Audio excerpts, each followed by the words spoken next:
Now, I was just alluding to different experiences one can have with the astral body.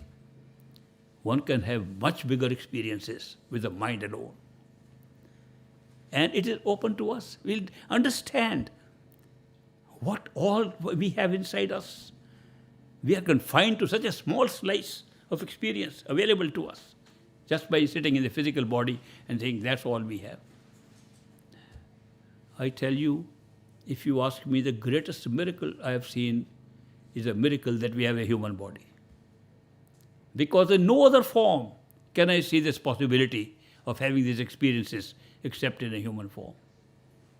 Soul is life. Plants are living outside. They are not finding this.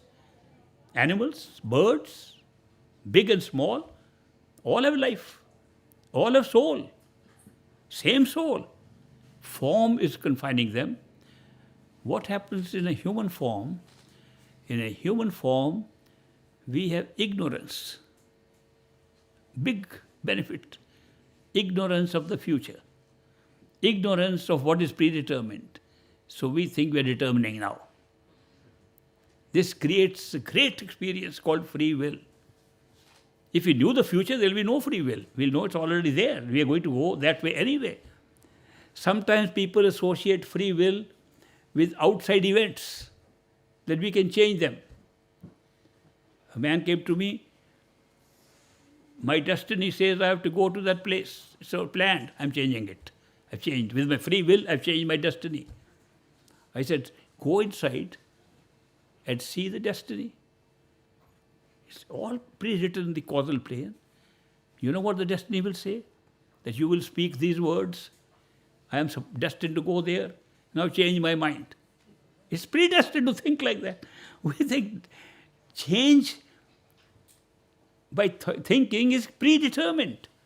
Why we make options, they look like real options now. They're predetermined. I want to give an example of this, and then we break for lunch. The example I'm giving is my personal experience. In India, there are some people called Bhatras. Some of you heard the story already. That group of people is called Bhatra. Bhatra, they have arranged a special type of understanding or through different kinds of meditational techniques by which they can read minds of people. And they can surprise you by telling you what you're thinking. And some of them are more advanced and they can do something which one Bhatra did to me. I had gone for a training course in the Indian Navy, which I was going to join, but then I switched over. And when I was coming out of that with a little piece of paper in my hands, this man with a turban and a beard, he appeared. He said, good luck, good luck. I said, you belong to my own state. Why are you speaking English? He said, I am speaking English because you have good luck. He said, wait, do you have a piece of paper? Yes, I have. I gave a piece of paper. Any pen, pencil? Yes. And he began to look at my eyes and write something. Small piece. Folded it, refolded it. Small. Said, hold this in your hand. I held it in my hand. Now write a number between 1 and 10. I said, this is an old trick. I know these people expect I'll write the middle number 5. I have seen that. I'm not going to be, I'm going to call off his bluff. I wrote 3. Write the name of a flower. I said, most common flower is rose. He's expecting me to write that rose. I'll write the name of a flower that doesn't even exist where he is from. So one flower we call chameli, Chameli. I wrote Cham in capitals. Write your date of birth. I wrote 1926. He looked, no, this is the year of birth. Write your date of birth. So I added my date of birth after the year. Normally I don't write like that, but when I had already written the year of birth, I wrote the name. Open the paper I gave you. Open the paper. 3, Chameli in capitals, 1926, and the date after that. Identical to what he had written earlier. I was naturally completely baffled. Because he wrote that when I didn't even think about these things. I worked in my mind. How could he possibly know in advance what is going to happen 5 minutes later? Completely stumped. I said, will you please explain how this happens? I'm very interested in how you do it. He said, let me tell you a little more. I said, all right. When I asked you to write a number, you said I'm going to call off his bluff. He thinks I'll write 5, I'll write 3. He repeated my thought. When I said write the name of a flower, you thought most common flower is rose. He repeated my thought, which he never heard in my head. And he repeated all the thoughts of mine. I got more baffled. I said, how can you even know before I thought that I'll think like this? And I tried to be his friend and tried to give him some money and tried to make him happy so he could share something. So he told me that there is a method of meditation in which we can see 5-10 minutes of another person's thoughts to come. I said, but when I haven't even thought, how can you see thought to come? He said, that's what you think, that your thoughts are coming new. The way thoughts come, the way your decisions are made, the way you think you're making a choice with your thoughts, all pre-recorded. He demonstrated to me. I can never forget that how even thoughts, even what we say is we can change these things. Every kind of thought. What is pre-recorded is not events. Even the thoughts and events. When we find that, then what has happened? Just because we don't know what we will think in the future, what we will do with those thoughts in the future, ignorance of that is making us we have free will. That means free will is not real. If it were real, he couldn't have guessed at all. He couldn't have said the thoughts are pre-written. There is a free will. If there is no free will, why does the law of karma stand which says if you do good, you are rewarded, if you do bad, you are punished, if it's all pre-written? You should not be punished for something pre-written. You should not be rewarded for something that is not your doing but pre-written.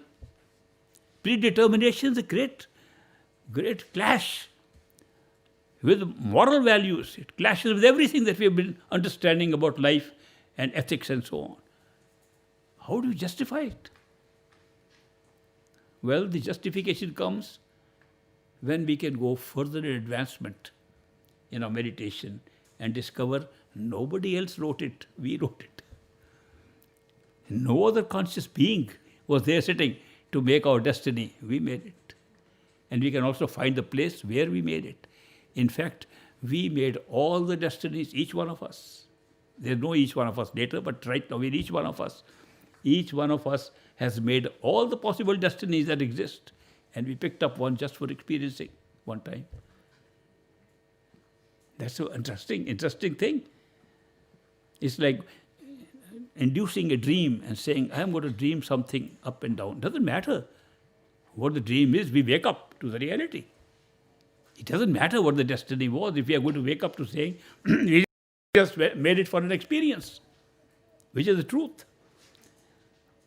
We made this destiny, but right now we are blocked from knowing who is we, who is the self. When we discover the self, all the answers come right from there. How? There's only one self. Total self. Consisting of total knowledge, which we can call intuitive knowledge, very bad description, but still intuitive, total knowledge, total love, total beauty, total bliss. One. Word one is not appropriate. The moment we say one, the concept of many comes immediately. We have no word. Let's say total. Totality of consciousness. Supposing we describe that oneness as totality of consciousness, is love. but not the experience of love. Knowledge, but not the experience of knowledge. Beauty, but not the experience of beauty. Converts within itself the recipients of what it is. The experience of love, the experience of beauty, the experience of knowledge creates the many within itself. All those things which are the self become also an experience of the self. Wonderful justification for creating the many out of the one. Then there's no limit. The many can be dressed up in any costume you like. Put on a costume of a mind, create space and time. Put on another costume of sense perceptions, make it even more interesting. Put on a third costume of a human body to make it a solid material experience. Wonderful. Has it really happened like that? The answer can only come if you are there. And where is there? I am pointing out like this. What a wrong direction to point to. There. All inside. Nothing outside. All inside. Open to all of us. No exceptions. Nobody is specially gifted. These gifts are with every one of us. All humanity, irrespective of nationality, irrespective of color of the skin, irrespective of the culture, the language, all of us have the same thing. And we can, any one of us, through this experience. And these people who have actually experienced, they found out how to make it simpler. Simpler techniques of meditation have been given to have these experiences.